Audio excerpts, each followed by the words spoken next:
Nils Vinje, welcome to the Human Capital Innovations Podcast. Hey, thank you, Jonathan. I'm excited to be here with you today. Yeah, it's a pleasure. You're joining us from Phoenix, Arizona. I'm south of Salt Lake City in Utah.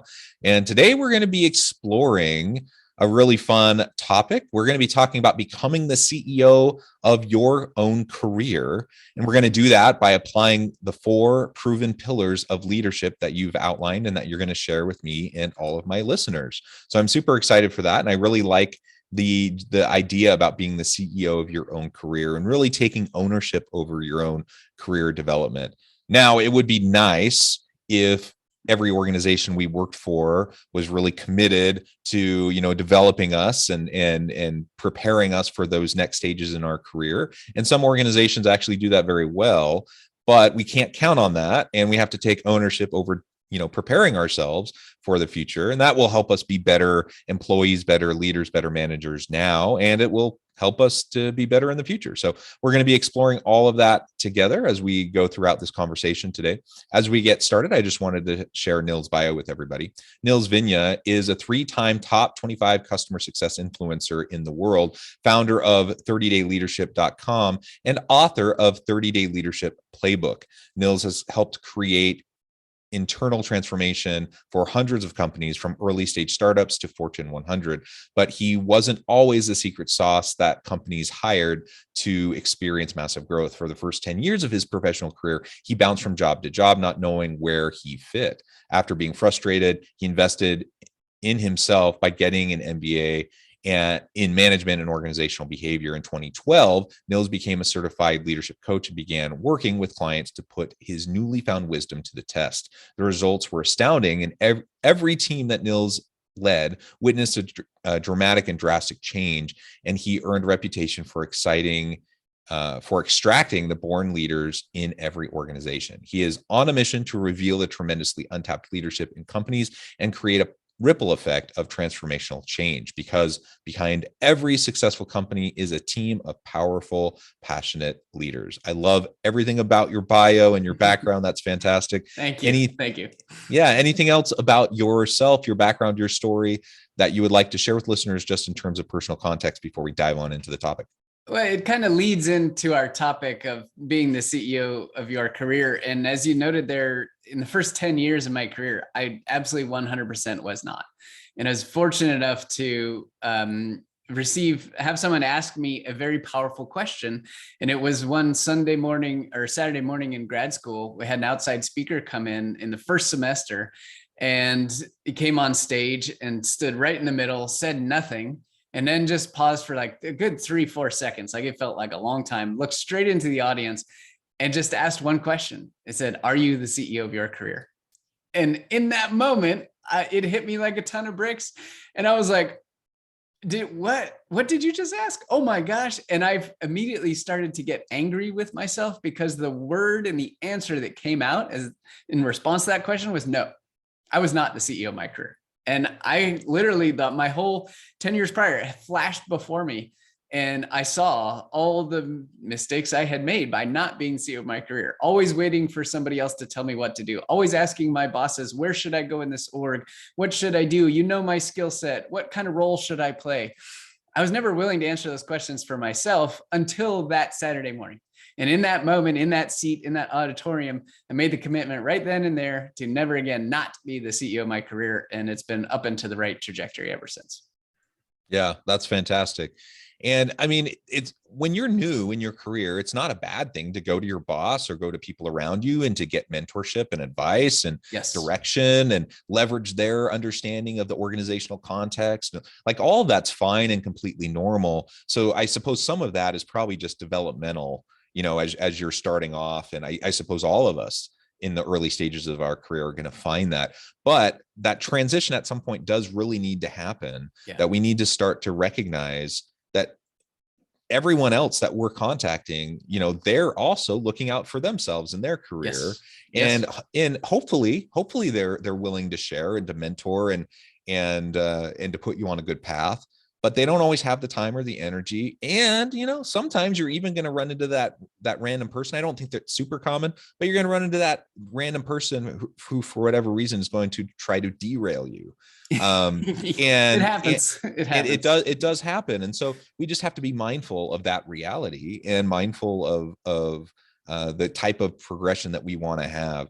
And the other reality to all of this is, and this is something I found early in my career, is that the mentorship I was seeking was not in line with actually my desired outcomes and values. Right. And so people in good faith and, with every good intention were steering me in a direction that I knew was not the way I wanted to go. And I think, for example, in both when I was getting my master's degree, a professional degree like yours, and people were trying to steer me in a particular direction, and I bought into it for a long time. And then finally I realized, well, wait a minute, that's not actually what I want at all.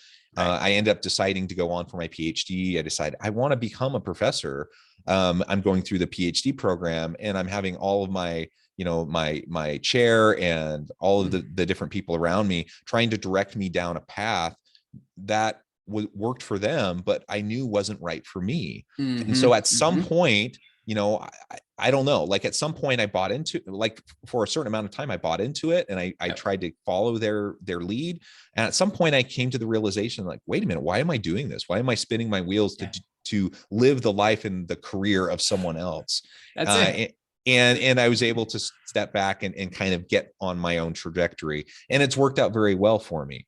But I could have easily found myself, now I'm 43. I could have easily taken the path that others laid out for me. It wouldn't have been a bad path, but I would have found myself, at 43, looking at where I've been for the last 20 years and thinking, why am I here? Why am I doing what I'm doing? Is this really what I want? And I think that's a lot of where midlife crises come from. I was just about to say the same thing, because that happens all the time. The midlife crisis, right? There's oftentimes a pivotal moment or a wake up or realization, aha, or sometimes it's literally just you woke up on Saturday and look back and you're like, what on earth am I doing in this life?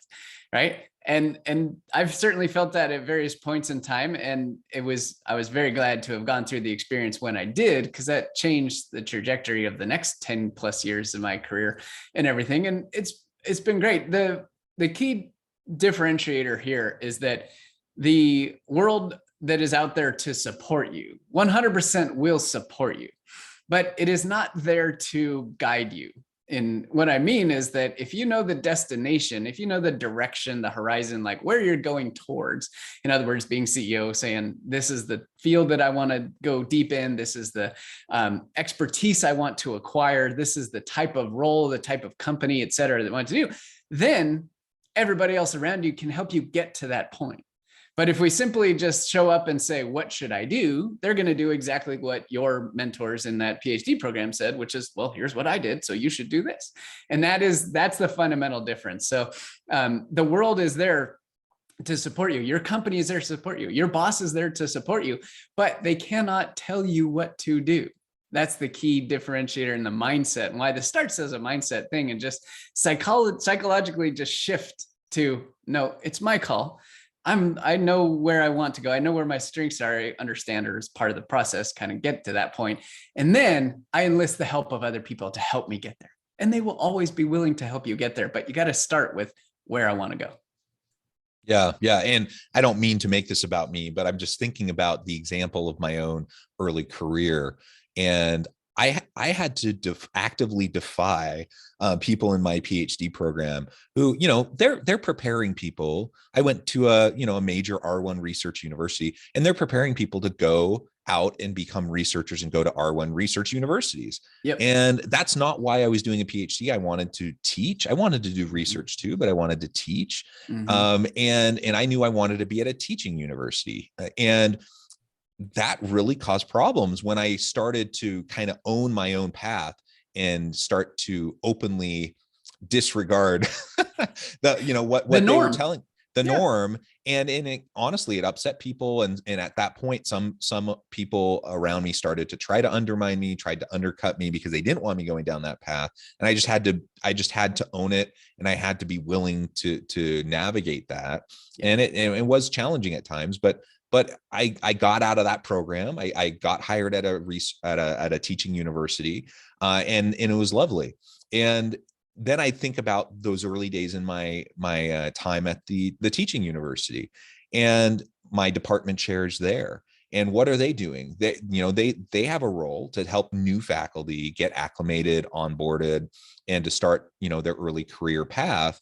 And again, well-meaning, good-intentioned individuals who are trying to show me direction, but inevitably, what are they doing? They're trying to tell me what they did, the path that they took. And I knew that, in some cases I flat out completely disagreed with them anyways, but in other cases, I just knew what they did was what they're suggesting is fine, but not good for me.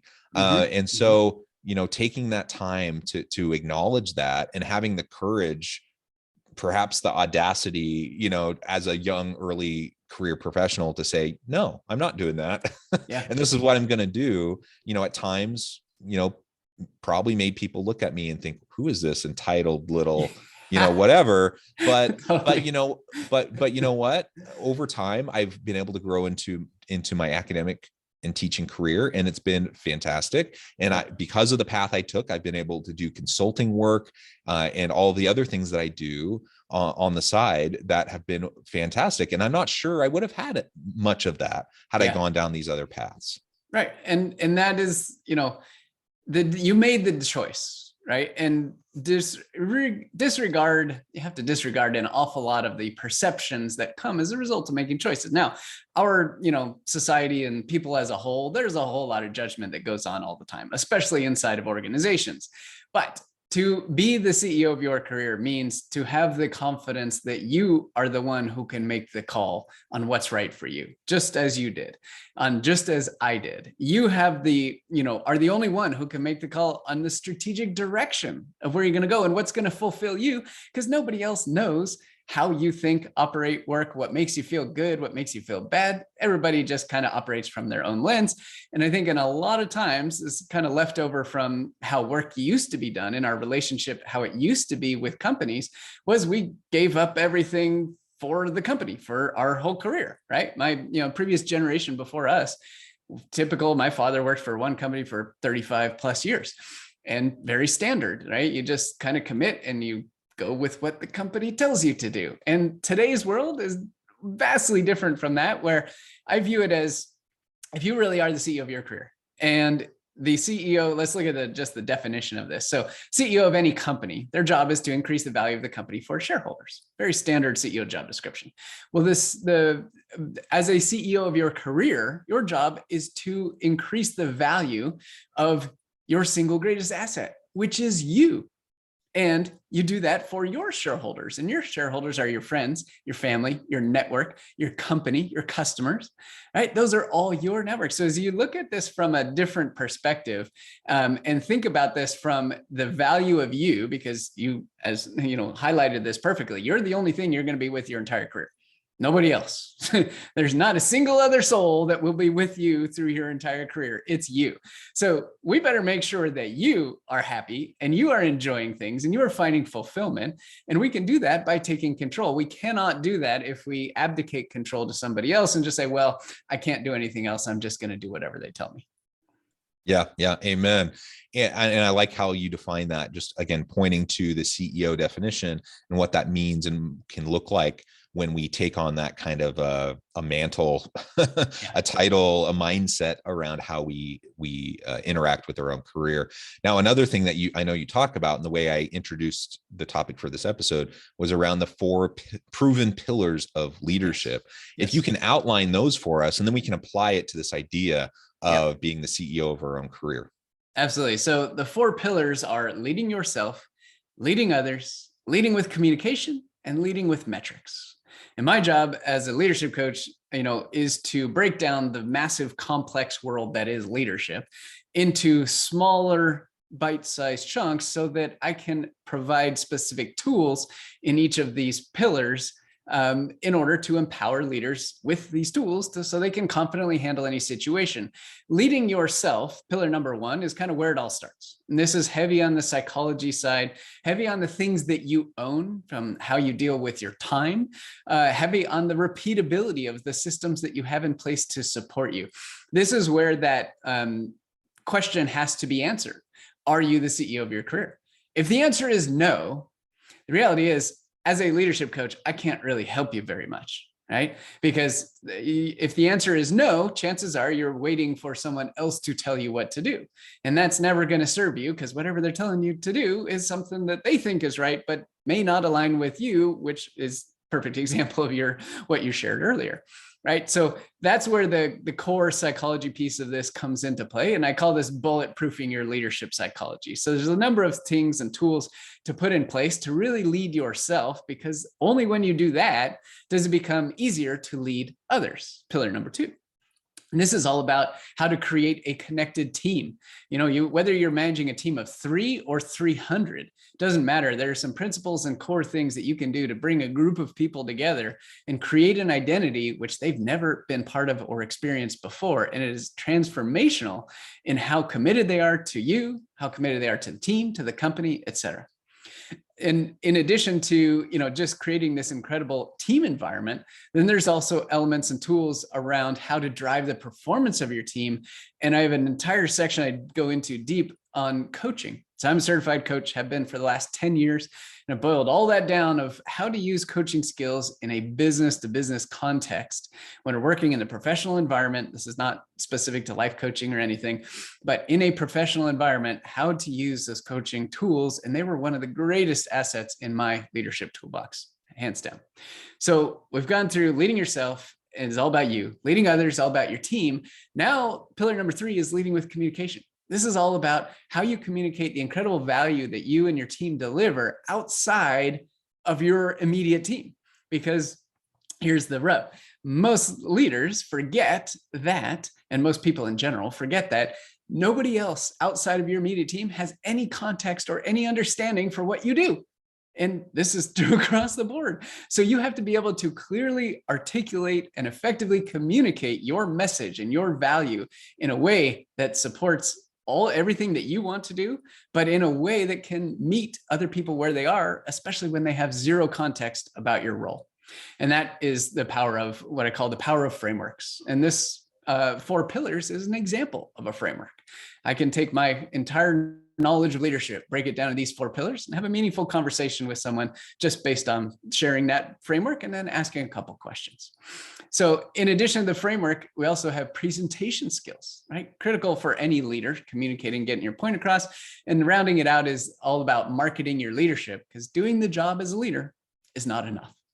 So pillar number 4, the final one, is leading with metrics. And this is how we take measurement into account. And this isn't just about measurement at, the team level or department level. It's about connecting the dots from the activities that the individuals on your team are doing on a daily basis to how does that relate from a measurement perspective to the objectives of the team, the organization, and the company as a whole. And there's a very, a simple way to connect those dots, which oftentimes gets missed. And I hear lots of stories of leaders, who say, well, our sales numbers are down, go fix it.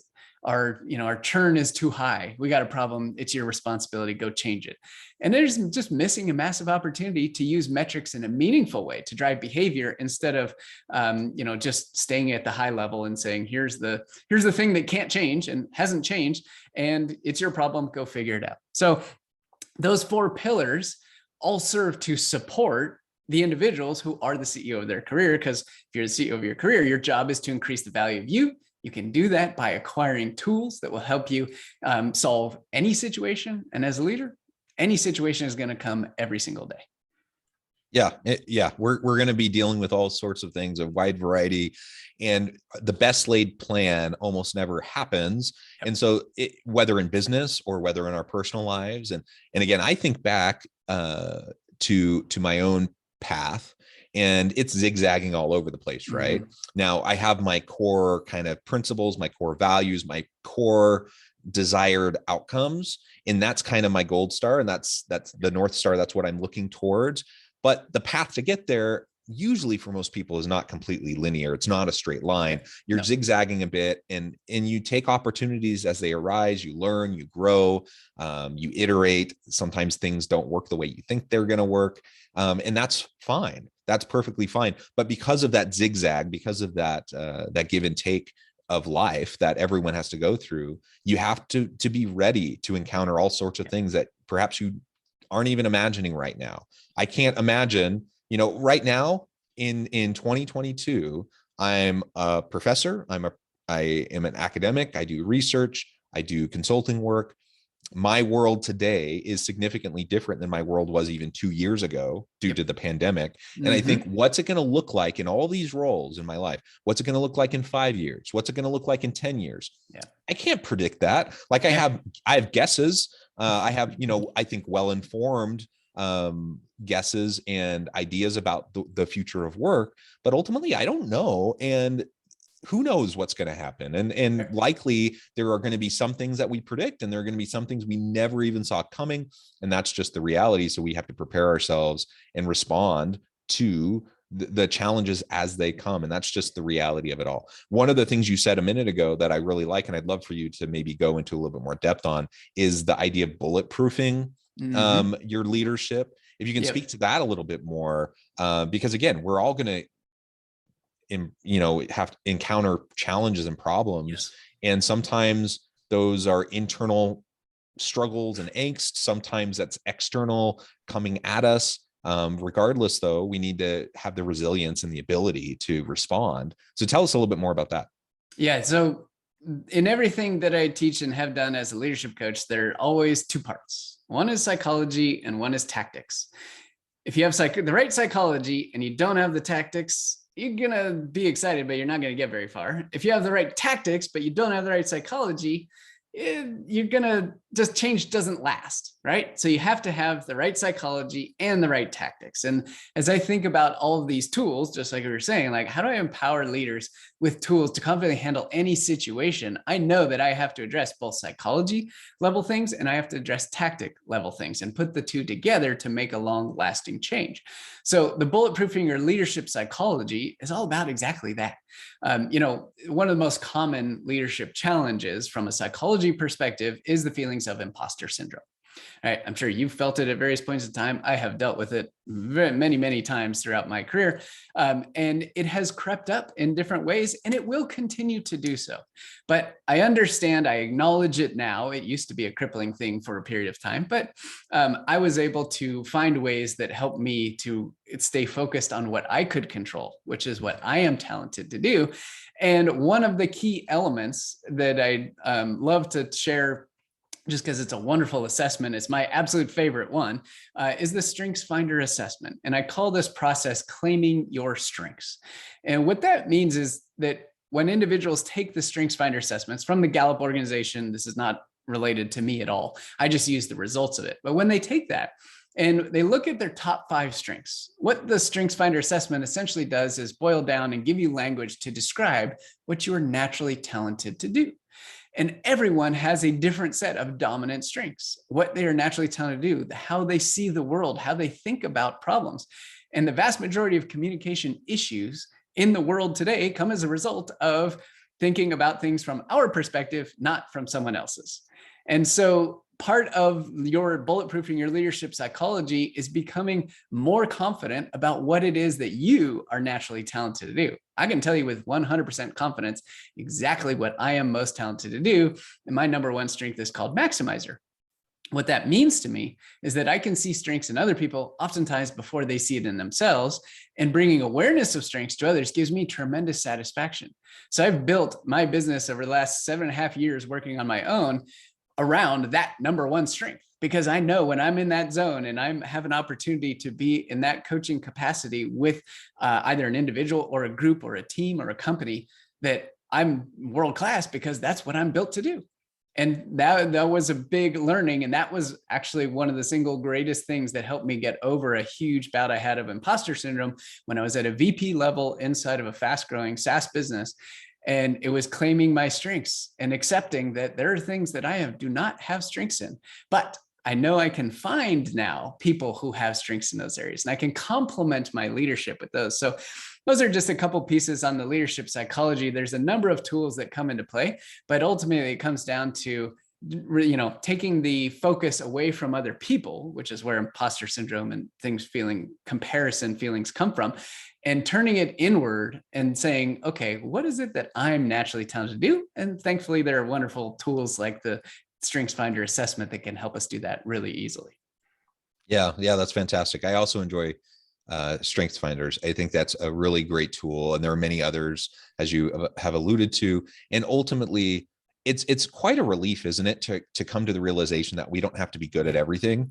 Oh yeah, Like that's the reason we have teams. We have teams with complementary skills and competencies and capabilities, and that is really a great relief, and that can help relieve the imposter syndrome. Yes. Lean into your strengths.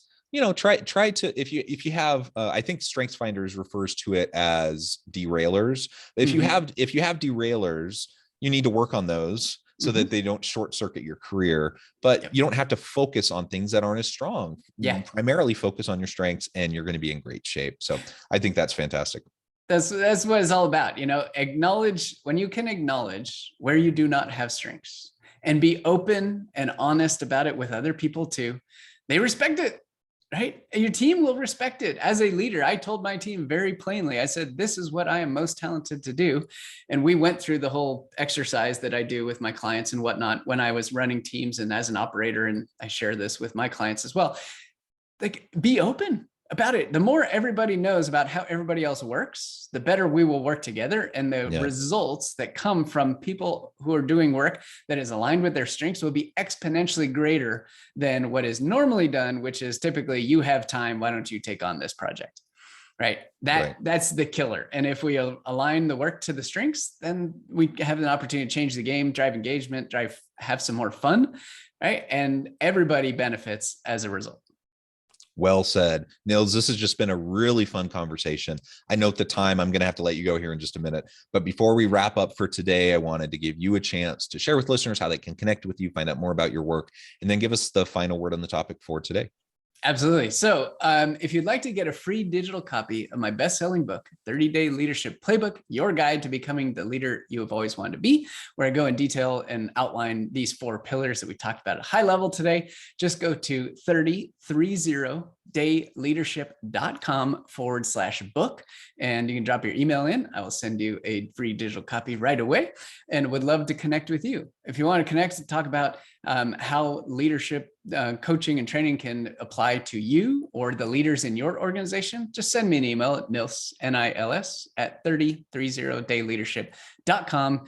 And, you know, the word of the day that we're going to leave with is just make the decision. You know, if it's not an absolute yes on the CEO of your career today, ask yourself why that is and make a commitment to turn it into a yes, because the only way you're going to feel good about what you do, the only way you're going to enjoy the life and enjoy the career that you are and path that you are on is if you're in control. Nobody else is going to be able to dictate this for you. So take control. I got a ton of tools and walk you through it step by step. If you're not there yet, that's okay. And acquire the tools to be able to confidently handle any challenge or situation in the future. Thanks so much for having me. I love it. Thank you so much. It has been a pleasure. I encourage listeners to reach out, get connected, find out more about what Nils and his team can do for you. Check out the book. And as always, I hope everyone can stay healthy and safe, that you can find meaning and purpose at work each and every day. And I hope you all have a great week.